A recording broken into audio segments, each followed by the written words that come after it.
Friends, तो स्वागत करते हैं एक बार फिर आपका हमारे चैनल बोल फटाफट में। तो दोस्तों, बिग बॉस ओटीटी में हो क्या रहा है?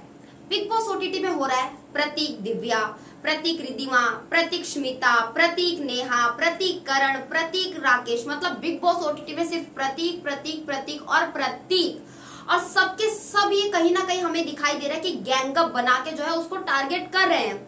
अब बात कर लेते हैं जैसे हमारी स्मिता शेट्टी जी की। तो जब ये सरपंच वाला टास्क स्टार्ट हुआ था तो हमारी स्मिता जी बोल रही थी कि मैं भाई इसमें बिल्कुल बायस्ड नहीं होंगी और मैं एक सरपंच की तरह जो है वो डिसीजन लूंगी।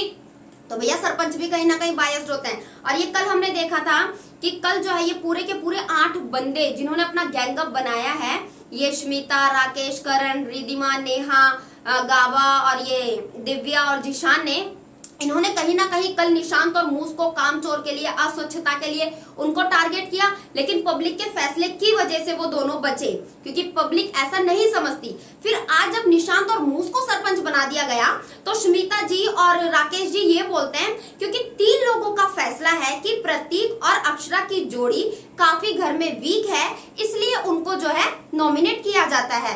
तो मैं स्मिता जी से ये पूछना चाहूंगी कि कल जब नेहा और मिलिंद का नाम, 3 जोड़े जो थे, 3 कपल ने नेहा और मिलिंद का नाम लिया था, 3 कनेक्शन ने, तो उस टाइम आपका ये रूल मैडम कहाँ गया था? तो इससे साफ साफ दिखाई दे रहा है कि आप जो है यहाँ पर पूरी तरह से बायस्ड हैं। और अब स्मिता जी का घर में काम क्या है? अगर आप लोगों ने ध्यान दिया हो तो स्मिता शेट्टी जी यहाँ पर गैंगअप बनाने की कोशिश कर रही हैं, और राकेश जी उनके पीछे पीछे बेचारा जो है ना, मैं बताऊं, राकेश फंस गया, सीधा बंदा है, वो बिग बॉस के लायक नहीं है यार, उसको निकाल दो बिग बॉस, वो बंदा इस घर के लायक नहीं है। बस वो जैसा जैसा स्मिता जी कह रही है वैसे वैसे वो उनके पपेट बने हुए हैं। जाते हैं दिव्या को पकड़ के लाते हैं, स्मिता से बात कर लो। जाते हैं निशांत को स्मिता जी बुलाती कि आओ मेरे से बात कर लो। यार तुम इतनी बड़ी पर्सनैलिटी हो, क्या तुम किसी के पास जाकर बात नहीं कर सकती हो? दिव्या से आप कह रही हो कि मैं जो है, कौन है वो होस्ट, करण जौहर, उसको मैं जो है बाहर से जानती हूँ और मुझे 20 साल का एक्सपीरियंस है, मैं ये पर्सनैलिटी हूँ। यहाँ पर ये पर्सनैलिटी मैटर नहीं करती मैडम, पर्सनैलिटी मैटर करती है कि आप दिल के कितने अच्छे हो, आपका दिल कितना अच्छा, वो पर्सनैलिटी मैटर करती है। आपकी ये पर्सनैलिटी मैटर नहीं करती कि आपके जो जिया जी वो कैसी फिल्में बनाते हैं, आपको कैसी मूवीज देखना पसंद है, ये पर्सनैलिटी मैटर नहीं करती।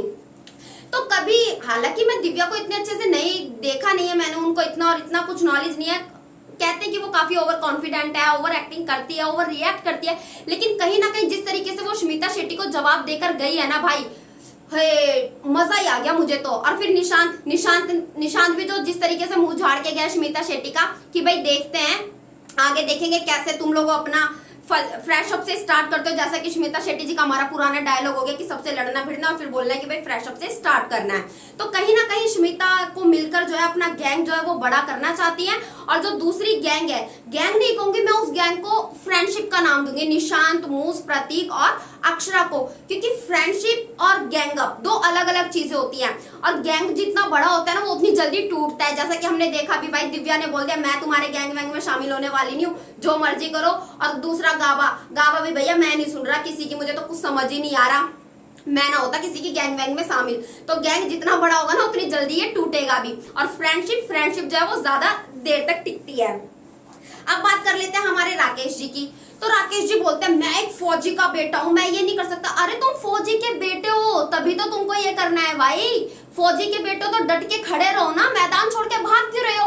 आप तो बस स्मिता शेट्टी के पीछे भागे जा रहे हो।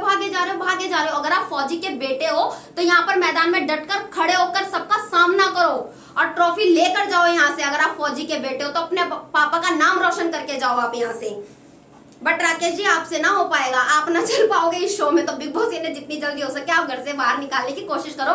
हालांकि बिग बॉस उनको वार्निंग दे भी चुके थे कन्फेशन रूम में बुला के कि भैया कुछ कर ले, तुझे मैंने वो बॉस मैन बना दिया घर का, तो भैया कुछ तो कर ले। लेकिन कुछ ना हो पाया, कैप्टन बन के भी बंदा नॉमिनेट ही हो गया, तो कुछ ना हो पाएगा इनसे, राकेश जी से। अब बात कर लेते हैं हमारे निशांत जी, नारद मुनि जी की। भाई मैं तो निशांत को नारद मुनि का नाम दूंगी, ये बंदा इतना दिमाग चला रहा है ना, इतना दिमाग, हर किसी के पास जाके उसके पेट के ले रहा है। राकेश क्या हो गया, स्मिता क्या हो गया, दिव्या क्या हो गया, मतलब पूरा गेम जो घर में खेल रहा है 12 बंदों में से सिर्फ और सिर्फ मैं आप लोगों को बता रही हूँ, वो खेल रहे हैं हमारे कोरियोग्राफर नारद मुनि निशांत भट्ट जी। पूरी तरह से ये बंदा गेम खेल रहा है शुरू से लेकर एंड तक। लेकिन आज जो टास्क में इसने स्टैंड लिया है ना, हैट्स ऑफ। ऐसा ही बंदा होना चाहिए बिग बॉस में खेलने के लिए ना, बिग बॉस ओटीटी में बिग बॉस को ऐसे ही बंदे लाने चाहिए छाट छाट के, जो भैया स्टैंड लेना जानते हो अपने लिए। तो निशांत का गेम जो मुझे आज बहुत बहुत बहुत पसंद आया। और क्यों ना है भाई, घर में अगर नंबर 1 जोड़ी है ना, तो शुरू से लेकर पहले दिन से लेकर आज तक देख लो कि प्रतीक और अक्षरा की ही है। प्रतीक और अक्षरा के आगे कोई टिकता ही नहीं है। मतलब क्या लॉजिक है स्मिता का और राकेश का कि नेहा को और मिलिंद को जोड़ी दे दो। अभी थोड़े सेकंड पहले दिखाया कि कितना फ्रस्ट्रेटेड हो रहा है गाबा उससे कि भाई तुम क्या चाहती हो, मैं तुमसे दबता रहूं, तुम कहो कि मैं तुम्हारे पैर दबाता रहूं, तुम्हारे लिए चाय लाता रहूं, और जो तुम कहो मैं करता रहूं, तो वो हमसे ना हो पाएगा भैया। तो ये बातें उनके बीच में चल रही थी और बाहर स्मिता जी कह रही है कि ये दोनों जो है नेहा और मिलिंद की जो है स्ट्रॉन्ग जोड़ी है। हालांकि दिव्या ने प्रतीक का नाम लिया, वो तो हमें पता उसने प्रतीक और अक्षरा का नाम क्यों लिया भाई। डे 1 से जो इनका कल चल रहा है उस वजह से उसने इनका नाम लिया कि भाई मेरी जोड़ी नॉमिनेट हो गई तो इसकी जोड़ी भी नॉमिनेट होनी चाहिए। बट स्मिता और राकेश जी का मुझे समझ नहीं आया। तो जो वो बोल रही थी ना मैं बायस नहीं हूं, तो उनकी बायसनेस हमें इसके अंदर दिखाई दे रही थी अच्छी तरीके से। और भाई हमारे करणनाथ जी जो आंखें फाड़ फाड़ के इस पूरे शो को, घर के हर बंदे को ऐसे आंखें फाड़ फाड़ के देखते रहते हैं, वो बोल रहे हैं मैं लड़कियों से बात नहीं करता। ये क्या बात हुई जी? लड़कियों से बात क्यों नहीं करते? क्यों? क्या होता क्या है लड़कियों में जो आप लड़कियों से बात नहीं करते? आपको बता दूं कि आधे से ज्यादा विनर जो है ना बिग बॉस की, वो लड़कियां ही रही हैं।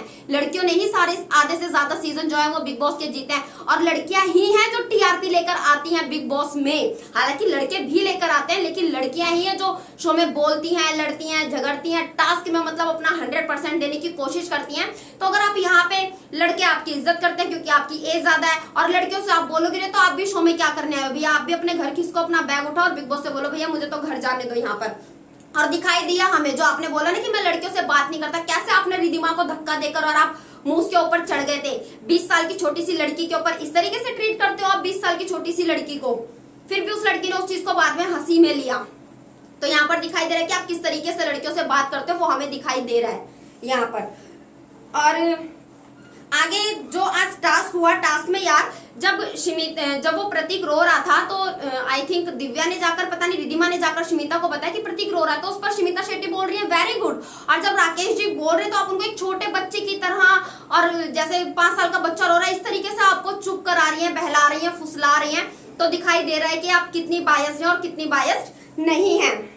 तो कुल मिलाकर जो है घर में 2 टीम्स बन चुकी हैं, जिसके बारे में मैं आपको शुरू से ही बता रही हूँ। हालांकि अभी स्मिता की टीम में दिव्या जो है और मिलिंद गाबा जो है वो शामिल नहीं होना चाहते, और कहीं ना कहीं जो कहते हैं ना कि बेस्ट जोड़ी कहो या फिर सबसे स्ट्रॉन्ग जोड़ी कहो, वो प्रतीक और अक्षरा की ही अभी तक तो हमें घर में दिखाई दे रही है। तो आज स्मिता और जो राकेश नॉमिनेट हुए, बढ़िया नॉमिनेट हुए। हालांकि ये कहीं जाने वाले तो है नहीं, हमें भी पता है कि इनकी कुछ ना कुछ मिनिमम वीक की तो इनकी गारंटी होगी कि भाई 5 महीने 6 महीने तो ये घर में रहने ही वाले हैं। ऐसे तो ये बंदी आई ना होगी, है ना। तो जो कुल मिलाकर जो है घर में आज हंसना रोना चलता रहा, और जो सरपंच के डिसीजन थे वो काफी बायस्ड हमको लगे। और आपका इस बारे में क्या कहना है प्लीज हमें हमारे कमेंट बॉक्स में कमेंट करके जरूर बताइएगा। मिलते हैं हम आपको नेक्स्ट वीडियो में।